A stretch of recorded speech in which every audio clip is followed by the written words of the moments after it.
Hello. I'm going to go on with a sort of debriefing myself of a conversation that I had with Jeff Wendell, I'm calling him CEO, for lack of a better term, of the Roaring Spring Park LLC, the man who has managed to clean, or is finishing with cleaning up that industrial site. Uh, he mentioned at one point that uh, that there were so many agencies watching what he was doing. I think he said 15. Uh,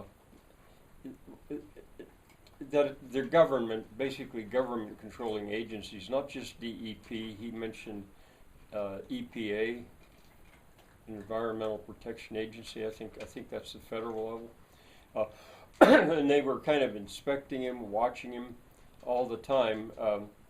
And he felt that, like I'd mentioned, the stone crusher, that there was some concern expressed to me by a comment on my Facebook page that when concrete is crushed like that, sometimes there's asbestos in the concrete, and the dust may be full of asbestos, and talk about that. Anyway, he got a little annoyed at that. He said his site is asbestos free. There is no asbestos on that site. I guess somebody else had already dealt with that matter. I just don't know. But he had also, in an earlier conversation, said that his soil was clean. That's like half a year ago that he told me that. But he just said that he thought people should trust the government to be watching them, oversight on what he's doing, because he's being so carefully watched. I sort of assume that's true, but I think that a lot of people in this area don't necessarily trust the government, either local or state or national. Well, okay, enough on that. Another thing he said, when people had, or somebody had, one of his prospective buyers, I think it was, had looked at the site, the problem that arose for that buyer, I think, or a problem with that site is access. The difficulty of getting to it with trucks or with cars or whatever. It was real awkward intersections down there at where people usually go in, and we didn't discuss it all in detail, but that the site is hard to approach. And I had asked him, I don't know if it's time to go into that. Wait, let me see. Oh, another thing that I wanted to say. He said that he actually couldn't legally give out information about who are the prospective buyers or what their offers are, because he had signed non-disclosure agreements, or he regularly signs non-disclosure agreements with potential buyers. I hadn't thought of that, but I thought I should pass that on. So like that information, which was rumored that he completely rejects, he could not have given that information out anyway. He'd said that. All right, maybe at a certain point, and he had said that we got into the matter of tourism, and there was a kind of a change in the nature of the conversation at that point. I think he continues, or has continued, to not even consider tourism. He said at one point, this site has been zoned as an industrial site, which is, I think, a good thing for somebody who wants to put an industry in there. I think that's regarded as an asset. But to that I said, tourism is an industry. He didn't, I think he paused at that, because I'm just guessing that he is so much not thinking in the terms of that tourist potential.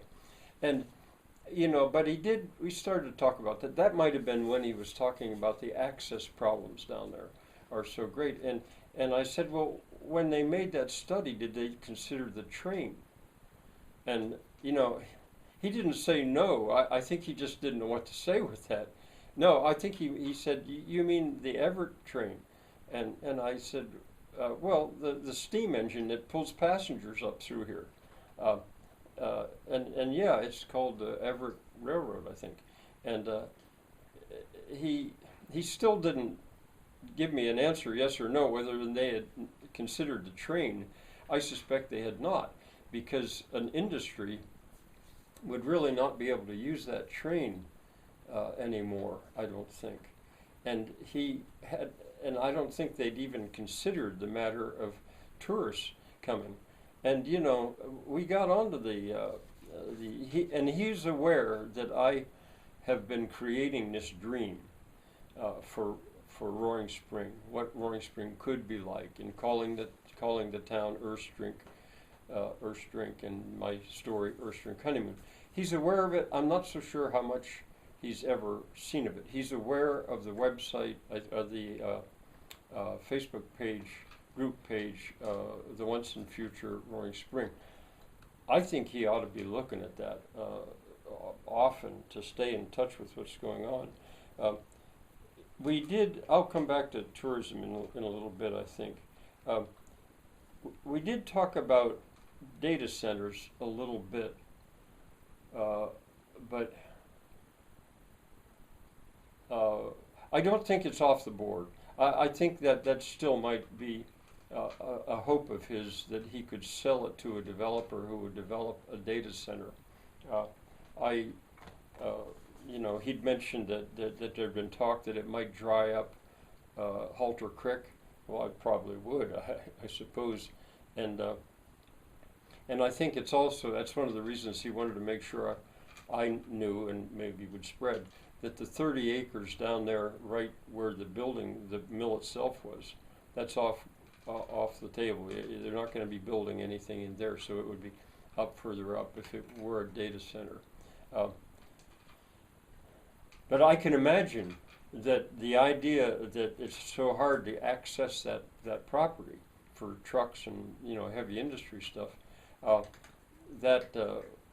and to get to that upper part is not that easy either.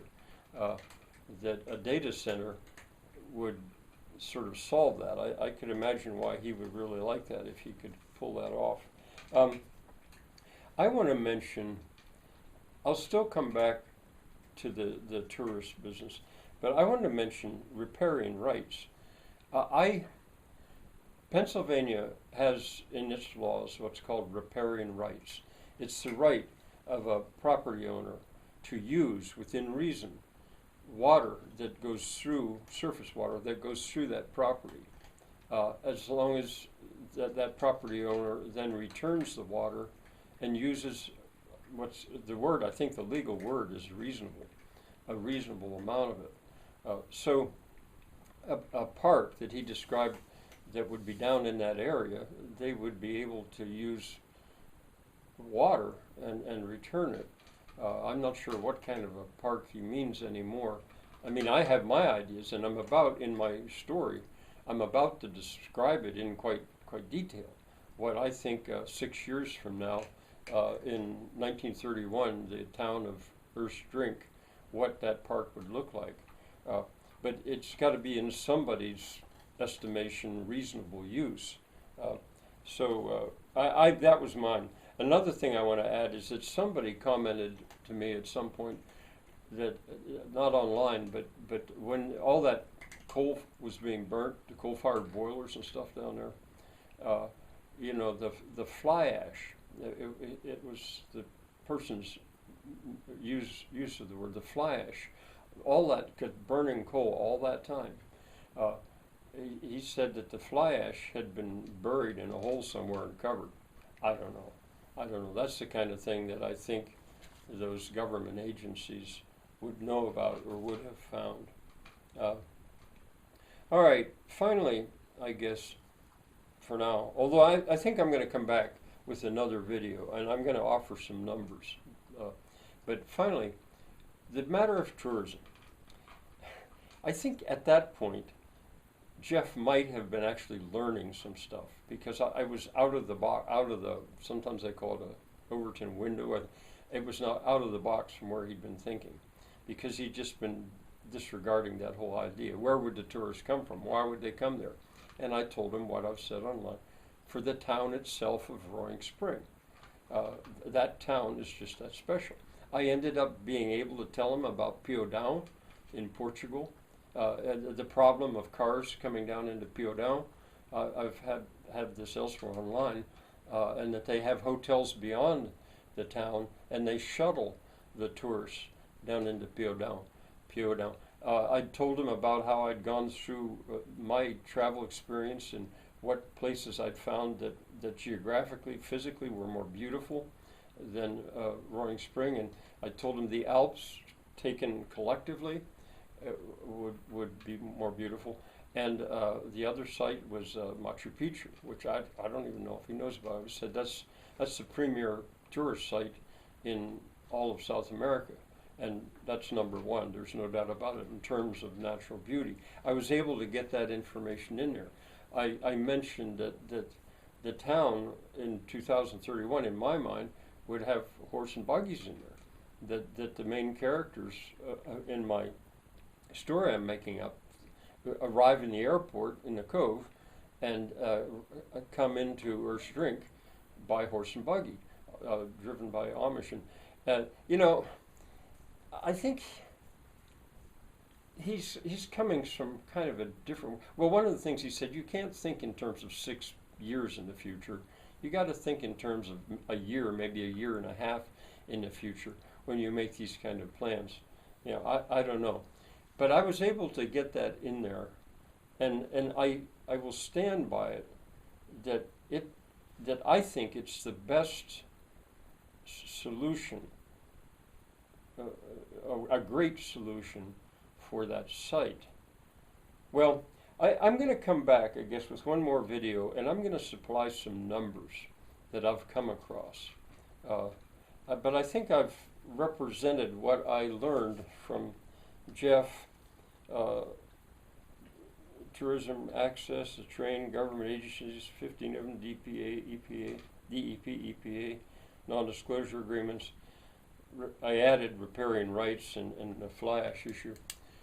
So I guess I'll close for now, but I am going to dig up some numbers to share with you about the purchase of that, the value of it. Bye for now.